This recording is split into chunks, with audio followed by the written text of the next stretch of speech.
তো এখন ঘড়ির সময় হচ্ছে 2:30, আর এই যে বেরিয়ে পড়েছি বড় মার ভাসানে যাব, মানে বড় মাকে ভাসান দেখবো।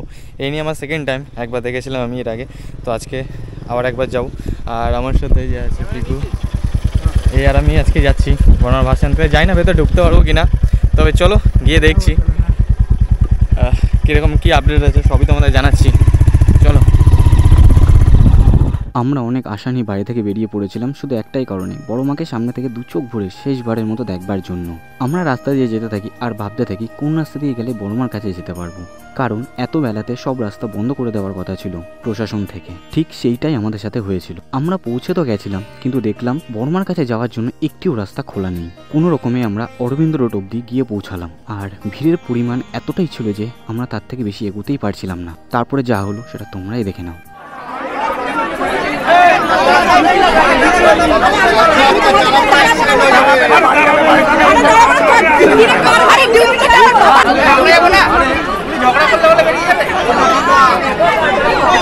বড়মা যত নিরঞ্জনের পথে এগোতে শুরু করলো, ভিড়ের পরিমাণ ততটাই বাড়তে লাগলো।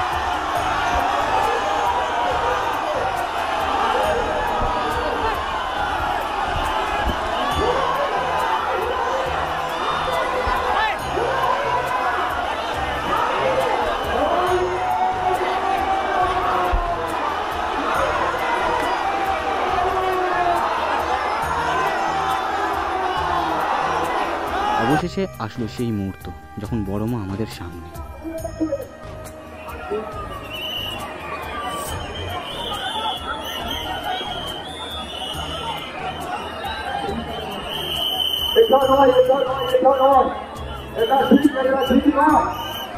আমরা দু চোখ ভরে মাকে দেখছিলাম আর মন থেকে একটাই কথা বলছিলাম, বড় মা সবাইকে সুস্থ রেখো, দুনিয়ায় কোনো পাপ হতে দিও না, আর হ্যাঁ তুমিও সাবধানে যেও।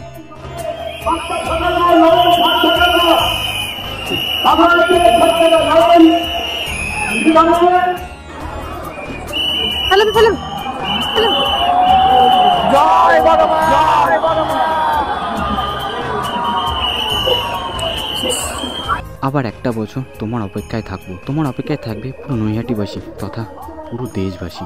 সাবধানে যেও মা। জয় বড় মা, জয় বড় মা, জয় বড় মা।